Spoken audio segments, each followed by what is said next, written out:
Hey, what's going on, guys? So this whole review thing that I'm going to be doing today is going to be really based on just Squid Industries Balisong trainers.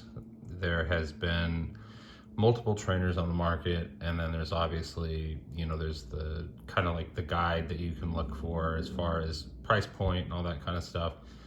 Really what I'm getting into is the Squid Industries ones, just because that's what I have found to be kind of the better ones that are out there that I've tried. I haven't tried them all, obviously, but I did purchase all three of these, and I haven't really seen any actual legitimate reviews. The only ones out there that I've seen as far as kind of guiding people as to which ones to get are going to be either done by kids, or the other ones that I've seen are people that got them sent to them for free from Squid Industries, which, it's not that they're necessarily being dishonest, but to me, it's like, somebody's going to send me something for free. I'm not, going to go out and tell everybody that, hey, I got this thing for free. It was, a couple $100 and it's a piece of shit. Like, that's just not realistic. So I'm going to kind of go through how I ended up with all three of these and what I think about them, and kind of just try to direct people best that I can.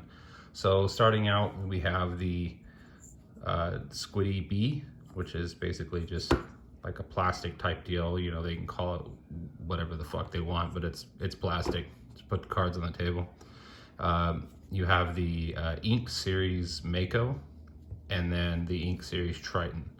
So the difference is going to be, obviously this is going to be a plastic or a polymer, and then you're going to have a sandwich design on the Mako, which a lot of Balisongs are sandwich design, and then you're going to have just straight channel design handles on the Triton. Both blades are Cerakoted on these two. I think this was like $50 for the Squiddy. The Mako was like $105 for the Cerakoted blade, and then the Triton I think was it was like $140, something like that. So, somewhere in that, they're kind of all relatively spread out evenly as far as price point goes, with the exception of these two being a little bit closer in price. The difference is going to be between these two, the Triton and the Mako, is that you're getting, again, like I said, the sandwich versus the channel handles. And with that comes a little bit more kind of handle heavy flipping. I'm not, a pro flipper by any means, but I am getting into it and kind of seeing the differences in learning how to do something on a trainer and then trying to transition it into a real blade. There's a huge kind of learning curve in that sense, where you get so used to the weight and everything that comes with the trainer, and even design. For example, if you have channel handles on this, which are just one solid piece of aluminum, and then you go and you have like a sandwich Balisong, like say a Kershaw Lucha or whatever, then it's going to be a different feel when you're flipping it, different weight obviously, and just kind of rotating your fingers is going to make it a little bit more difficult. So kind of get into what I like, what I don't like. The Squiddy, it's kind of cool just in the sense of, you can flip it like while you're driving or whatever, sitting in traffic, and not look like a complete psycho, which is kind of cool. But it is very light, and that is the issue that I have. Is if you're an experienced Balisong flipper, you can kind of adapt to anything. But when you're starting out and you're trying to learn, this is just really not, as other people have said, this is just not a really great kind of learning Balisong. So with that being said, I wouldn't even bother with this, just because unless you are very experienced and you want something to kind of fiddle around with wherever you are. So there's that, and we'll kind of take that out. With the Mako, I actually like it. The sandwich design is not too bad, as far as I didn't really notice a huge difference, other than trying things like fanning and things like that are going to be a little bit, I think easier on it versus the channel handles.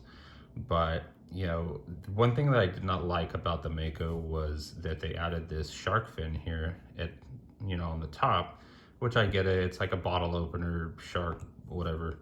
But the reality is when you're flipping this is constantly hitting you in your hand or your fingers or whatever. And over time, you know, especially because I have a lot of cuts on my hands from work, or, you know, if you're flipping live blades, you get cut, things like that. Last thing you want, because when you're flipping over and over, you're going to get, you know, the top part of the spine that's going to hit you in the same spot. So the last thing you want is this thing just slamming into an open cut or something, you know, bruised on your finger or whatever it is. So I think they could have done without that. Overall, it seems, you know, really nice and comparable to the Triton. So, you know, it's not a bad deal for the price point. I like it. And then with this, the Triton, it's really nice. Flips like a dream, very smooth. Haven't really had any issues with it. The only thing I will say that with the pivots in here, it was almost like they didn't tap one of them all the way. And so it created a little bit of play, kind of moving that pivot back and forth inside of the handle. And I just went ahead and bought a whole new hardware set for it from Squid Industries. I have not got it yet. I did leave them a note, you know, telling them I wasn't gonna warranty it for fucking $6 worth of parts. I just bought it. I don't want to deal with it as far as, you know, having to argue with them about whether or not it's covered or whatever. So that'll be coming in the mail. It's not a huge deal, but I think that for these things being kind of hand assembled the way that they are, and supposedly tested and flipped, you know, something like that, you could tell immediately, like by kind of looking at the back end of the pivot, or the bushing rather, sorry, that it wasn't seated all the way, and you can still kind of see it. What I ended up did was just kind of cranking it on in there, knowing that I had a new set on the way, so I wasn't too worried about kind of fucking that up, just that I could use it until the new, you know, washers and bushings get here. But other than that, like, it's been really nice. I really enjoy it. And then transitioning from this to any of my actual Balisongs hasn't been too bad. Like I said before, issues with like fanning on this is a little bit more difficult for me personally. And I think it's just because there's like a grip issue where on the outside, you can see it's just smooth. So you can't quite get a good grip on it to spin it. But, you know, some Balisongs are that way, so it just kind of is what it is. But for starting out, I really think that for the price point, the quality, and the smoothness of it, the Mako really is probably the better one to go with. Obviously, they have more expensive ones out there that I'm sure are great. There's nothing wrong with them. But for that price point of being around $100 to $150, it's worth it if you really want to get into, you know, flipping, to just spend the money and get something that's going to be, you know, halfway decent and hold up. As always, you know, with these kinds of things, because they do not harden these trainer blades. So if you drop it, they will bend. And I haven't done it personally, but I know that that's kind of an issue with them. I flip mine on the couch and things like that, or while I'm driving and sitting in traffic, just kind of fucking around with it. So it hasn't been an issue with me slamming it on the concrete, but I could see that, especially with kind of the younger kids, you know, they tend to get things, and if they don't have to go work for their money, I don't think they quite appreciate things as much. But yeah, I'm not trying to talk shit on any of these kids. A lot of them are fucking way better flippers than I'll ever be, you know, but with that all aside, I don't think that they're taking care of their things. And then you start seeing a lot of people complaining about things like blade tap and, you know, just tolerances, and, you know, these things require, Balisongs in general require a huge amount of maintenance, which is something I didn't know getting into it. You constantly have to check your washers or your bearings, keep everything oiled, keep everything clean, check your tolerances, you know, and just kind of make sure that everything is on the up and up, or it'll kind of start to wobble, and you'll get blade rub, and it'll, you know, kind of screw up you being smooth with you flipping it, and all that kind of stuff. But yeah, I think the Mako is probably that good happy medium. The Triton is definitely really good. I like it, but you know, kind of in the middle, this is my top pick. I think I'm going to get another one just to keep in my truck. Again, with the Squiddy, like, it's not bad, but it's definitely not the best thing out there.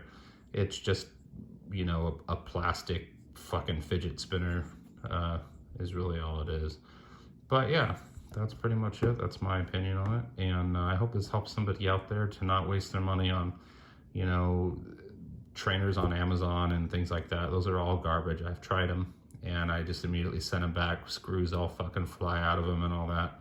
So it's worth it to just pony up the money and get something decent. And, you know, if you take care of it, it should last a long time. So that's about it. Yeah, thanks for watching. Hope this helps somebody out and saves them a little bit of money. Take care.